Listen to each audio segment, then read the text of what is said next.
You're listening to the Stephen A. Smith Show podcast. Number to call up as always is 888-SAY-ESPN. That's 888-729-3776. Today's Stephen A. Smith Show is being brought to you by GNC. Ignite what's inside you. From building muscle to finding the best multis. Get the highest quality wellness solutions and supplements. Now, buy two, get one free for a limited time at GNC. By the way, live well. It's time for Straight Talk, brought to you by Straight Talk Wireless, best phones, best networks, no contracts. Obviously, this is Friday. This weekend, Game 1 of the Eastern Conference Finals. The Cleveland Cavaliers visit the Boston Celtics in Boston, Massachusetts, inside TD Bank Garden. Monday night, a series we've been waiting all season for, all year for. The number one seed in the entire NBA, led by the presumed MVP, league MVP, the one and only James Harden, who averaged 30 this year. Along with CP3, he's fresh off a 41-point explosion against the Utah Jazz in Game 5 of the Western Conference semifinals. The Houston Rockets host the reigning, defending NBA champion Golden State Warriors in a series that should be nothing short of epic if indeed these individuals, these teams are what we think they are. All of that and more are the kind of stories that we'll get into today. Having said all of that, let me tell you this. Right now, for the moment, that ain't the story that's on my mind. It's a couple of stories that's on my mind. A couple of stories that need to be broached. First things first, Dwane Casey, head coach for the Toronto Raptors, voted Coach of the Year by the Coaches Association after a 59-win season in the Eastern Conference, number one seed. Dwane Casey is out as head coach of the Toronto Raptors. And personally, ladies and gentlemen, I think it's BS. It's BS. Now, there's a lot of you out there that's going to refute what I'm saying. If I give a damn, I'll be sure to let you know. But I don't. And I'm going to tell you why. It's not about the record. It's not about the fact that he won 57% of his games. It's not even about the fact that they ended up losing in the postseason. Had he lost to anybody other than LeBron James, you'd hear nothing from me. You'd hear nothing from me. But when you run into somebody universally recognized as the greatest in the world, who's 6'9", 260 pounds, literally capable, as we have witnessed, of stripping the heart out of individuals' chest, figuratively speaking. Like DeMar DeRozan, who's an all-star, a starter in the all-star game, who averaged 23 points a game and looked like a lost puppy against LeBron James. A Kyle Lowry, a miniature Kyle Lowry, got a lot of heart, pit bull, can play, an all-star himself, but wilts beneath the presence of LeBron James, as most teams have. What are you supposed to do? Now, if Dwane Casey had lost to John Wall and Bradley Beal in the first round, I get it. If Dwane Casey had lost to the Milwaukee Bucks, even with the Greek freak and Middleton himself, I would get it. If Dwane Casey had lost to the Indiana Pacers, I'd get it. If any of those things had happened, if he had lost to the Boston Celtics, I'd get it. If he lost to the Philadelphia 76ers, I'd get it. But LeBron James, that's why you lose your job? Because you can't defeat LeBron James? And everybody wants to point to, oh, you know what, not everybody, but some people want to point to, oh, man, coach's decision could have been here or there. Oh, stop it. Just stop it. Did you not see LeBron James? LeBron James had his worst game of the playoffs in his eyes and put in a triple-double in Game 1. Game 2, he annihilated them. Game 3, he won on a game-winning floater or bank shot from the left-hand side. That was the game DeMar DeRozan got benched. What are you telling me now, Masai? Ushiri, the general manager for the Toronto Raptors? What are you telling me? Whatever the hell you owners are, whoever the hell you are you telling me that Dwane Casey was fired because he benched DeMar DeRozan? Like DeMar DeRozan that game that he shot 3 for 14, couldn't buy a basket? Couldn't defend, couldn't do anything because he just seemed lost? You gonna tell me that DeMar DeRozan would have made a difference that game? And Anunoby? In the way that he played, in the way that he defended? What was he supposed to do? What was he supposed to do? Now, if you want to make the argument that they quit in game 4 because they got ramrodded and bum rushed, they was down by as many as, 38? Okay. That's quitting.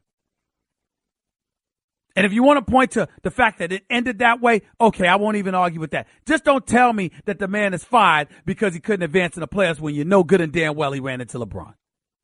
And Masai didn't build a team equipped to deal with LeBron. You don't beat LeBron James by trying to attack inside with Valanciunas and Serge Ibaka, or having a primary weapon being a guy that plays his position or essentially tries to play like him. DeMar DeRozan shot 27% from three-point range this season. He's not a three-point shooter.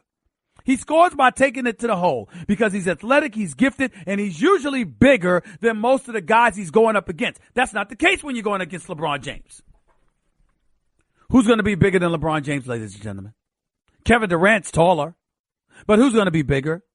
You don't beat LeBron James by being a guy whose offensive success on the basketball court is predicated on his ability to finish at the basket. That's not how you beat LeBron James.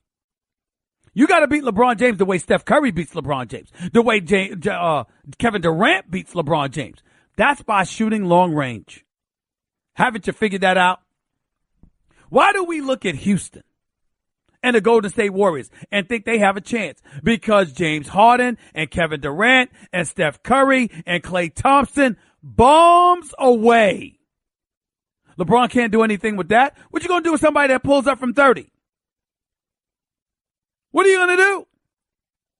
You're up 11 in game 3 of the NBA Finals and you look like you got Golden State finished. And what happens? Kevin Durant and those boys came back dropping long-range bombs from all over the place. One of those threes, Kevin Durant pulled up right in front of LeBron's face. When you're 6'11 with a 7'6 wingspan, with sniper-like abilities, you can do that. When you're 6'6 and you don't have a three-point shot, you can't. What is Dwane Casey supposed to do with that? What's he supposed to do?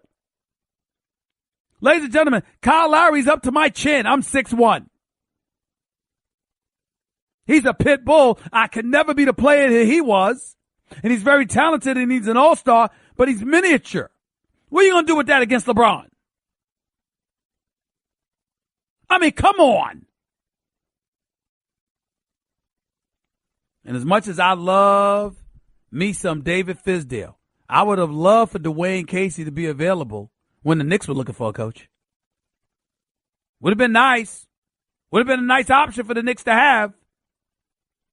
Because Dwane Casey ain't going to be without a job long. Not if basketball minds are as smart as they think they want everybody to think they are. Dwane Casey could coach, man. He just didn't have the personnel to beat LeBron. It's that simple. And I don't understand for the life of me why this man was without a job right now. I mean, I do understand. Let me take that back. Because he's not without fault. He's not completely flawless, and I get all of that. But damn, look at the roster. Look at the roster, ladies and gentlemen. It speaks for itself. 888-SAY-ESPN. That's 888-729-3776. The other person on my mind is Brett Brown, head coach for the Philadelphia 76ers. Now, I went on a record yesterday, and I said this man should not be fired. I know I got on him for blowing the first 3 games, and damn it, I meant it. I ain't taking back anything I said. But I also said 3 games should not define this man's career. It's the first season he's had anything to work with, and he won 52 games and did a good job, number 3 seed in the Eastern Conference. I respect the hell out of Brett Brown. And I want everybody to know that. And I think that he should return as head coach of the Philadelphia 76ers. I'm not of the mindset that he should be fired. But he didn't do a good job the first 3 games against Boston. They weren't prepared to play in game 1. They threw a 22-point lead. They blew a 22-point lead in game 2. And game 3, with those comedy of errors by those youngsters, that was coaching too. Why is Ben Simmons doing the inbounds when he's the only athlete who can get away from guys looking for the ball to get open and get the ball? Why?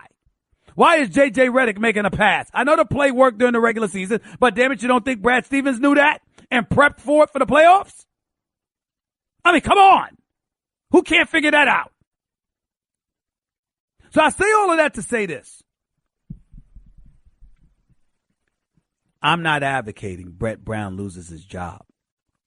What I said was I wouldn't be surprised if it ended up happening anyway, because if you're Brian Colangelo and you swapped the third overall pick in the draft for the first overall pick in the draft and gave up an additional first-round pick just to get your hands on Markelle Fultz instead of Jason Tatum, when you see Jason Tatum balling for the Boston Celtics, if you're Brian Colangelo, you trying to tell me you don't want to see the number one overall pick in the draft that you picked playing? I mean, Brett Brown couldn't find any minutes. You can find, I understand that TJ McConnell is a gritty kid, a lot of heart and moxie, good perimeter shot. I'm not knocking TJ McConnell at all. But you're trying to tell me you could find minutes for TJ McConnell, but at no time you could find minutes for Markelle Fultz? You going to really say that with a straight face? Markelle Fultz may not understand the game of basketball as much as Brett Brown would like. Markelle Fultz might need to learn the playbook a bit better. I understand that. But with all the times that the Philadelphia 76ers were bleeding during these playoffs, at no time could you find yourself inserting him into the lineup to see what he could give you offensively for a few minutes? I mean, please. Come on. Clearly, Brett Brown has an affection for TJ McConnell. Probably wants to help him get a new contract. And by the way, I'm a radio host. I don't coach for the 76ers. I agree with Brett Brown. I want TJ McConnell to get another contract too. But not at the expense of Markelle Fultz riding the bench. And I'm not saying Markelle Fultz should have been your point guard. What I'm saying is you could have put him in there for offense. That's all I'm saying. You could have found a few minutes just to see what he's got. He's the number one overall pick in the draft. What kind of message does that send to the rest of your team? If you can't find it within yourself to let the number one overall pick in the draft get some shine, particularly when Jason Tatum, the number 3 overall pick, is balling. It's embarrassing. And Brett Brown did not take that into consideration. So for that reason and that reason alone, it wouldn't surprise me at all if Brett Brown ended up losing his job. I'm not asking for it. I'm not advocating it. I'm not even supporting it. I'm saying keep your eyes on Brian Colangelo and Scott O'Neal and the brass that exists within the Philadelphia 76ers. I'm telling you right now, they looked at Brett Brown coaching in this series. They weren't that impressed. I haven't spoken to anybody about this. They didn't tell me anything like that. But I'm telling you what I know, because damn it, I know basketball. And I know what I'm seeing. And people like those individuals that I mentioned, along with various others within the 76ers hierarchy, are individuals I've known surpassing 15 to 20 years. I know what I'm looking at. And when I tell you they weren't happy, damn it, I'm telling you. Don't question me on this. I know what I saw. I can see body language. Yeah, I'm the guy that covered Allen Iverson for 10 years. I'm the guy that covered Allen Iverson with Larry Brown every day for 6 years. I'm the guy that knew there was controversy when no one else did, just by Allen Iverson walking to the bench or Larry Brown rolling his eyes. I can tell. And I'm telling you, it wasn't good what I saw in terms of body language and beyond when it came to Brett Brown. I bring up Brett Brown at this particular moment in time because Brett Brown is making news right now because according to the Bleacher Report, Mike Chiari, I believe his name. I don't know if that's the correct pronunciation. I don't want to butcher anybody's name. So, Mike, if I mispronounced your last name, I truly apologize. Chiari. I think it's Chiari or Chiari. Mike Chiari, for Bleacher Report, writes 76ers, Brett Brown. According to Brett Brown, 76ers need high-level free agent to win title. 76ers head coach Brett Brown stressed the importance Friday of landing a big name in free agency this offseason. According to Derek Bodner of The Athletic, Brown said, quote, I think another high-level free agent is required to win a championship. I think we have the ability to attract one. Well, duh. Yes, we know. You got $25 million in cap space. You already got young lions along with a top 5 market in the United States of America to lure a marquee free agent. All true, Brett Brown. And it is absolutely true, Brett Brown, that you absolutely positively need a high-end free agent. Obviously, he was talking about LeBron, even though he never said his name because he doesn't want to pay any fine for tampering charges and what have you. I get that. Or he could have been talking about Paul George, too. I get that. And I'm not knocking Brett Brown because nothing was false about what he said. But ladies and gentlemen, my God, work with me for a second. Work with me. You're the Philadelphia 76ers. You had people like myself thinking you were going to the finals because of your ability to defend plus hit perimeter shots like you did against Miami in the first round before you wet the bed against Boston. Okay? How do you look if you just finished getting eliminated in 5 games and before you had a chance to pass, gas, or take a breath mint? You sitting there talking about how we could use another high-level free agent. How you sound? 76ers just got eliminated Wednesday night. It's Friday afternoon. 36 hours later, you talk about what you need instead of what you didn't do. How you think that make you look? Is it just me? Is it just me? I'm not saying that Brett Brown said anything false, but do I want to hear that from Brett Brown today? When clearly you could have done a better job in this series as a coach? No, I don't want to hear that. And I want to emphasize that Brian Colangelo and Scott O'Neal and Mr. Rubin and Josh Harris and others are listening. Don't fire Brett Brown. I'm not advocating that.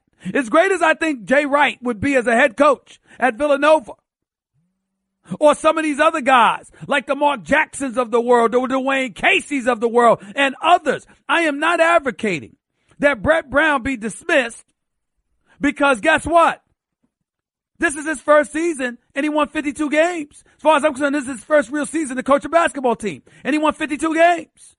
I give him a lot of credit. I am not advocating that he be dismissed, although I think Dwane Casey is attractive. Mark Jackson is attractive. Jay Wright is attractive. Brett Brown, based on the fact that he has been subjected to what he has been subjected to because of the process. We gotta trust the process. That bogus nonsense. Real process is taking place in Boston. Real process is taking place because not only do they got young players like Jason Tatum, 19, Jaylen Brown, 21, Marcus Smart, 23, Kyrie Irving, 25. But you use the draft, you use trades, and you use free agency with Gordon Hayward, who's 27. That's a real process, not tanking seasons while stealing money from the public, which is what the 76ers did for 3 years and would have done it longer if the commissioner hadn't stepped in and compelled Josh Harris to bring the great Jerry Colangelo on board, who ultimately brought his son on board. That's exactly what would have happened. They'd have kept losing for a couple of more seasons with their disgraceful selves. Their un-American selves weren't even willing to compete in a capitalistic society. You sitting there throwing seasons on purpose while stealing people's money. Shame on you. Shame. The process. You gotta trust the process. What you saying now, Philadelphia? For the first time in my life, I am going to publicly, because of the process, I'm going to call Philadelphia Filthadelphia. Because that's a filthy, stinking attitude to have, where you think it's okay to throw seasons. Shame on you. Shame. Having said that, I'll say it again. I'm not saying that Brett Brown should lose his job. I'm saying if you're Brett Brown, maybe, just maybe, we don't want to hear something about how you need some marquee free agent to get over the hump just 36 hours after coaching, along with other things, had everything to do with the fact that you went home in 5 games to the great Brad Stevens and his Boston Celtics squad. I'm just saying, it's just a thought. It's just a thought. 888-SAY-ESPN. It's 888-729-3776. That was Straight Talk Wireless, nationwide coverage on America's largest and most dependable 4G LTE networks. Wanted to say this because it's important. With Mother's Day approaching, you need to know this. Raiders running back Marshawn Lynch developed a close bond to his mother, Delissa, early on.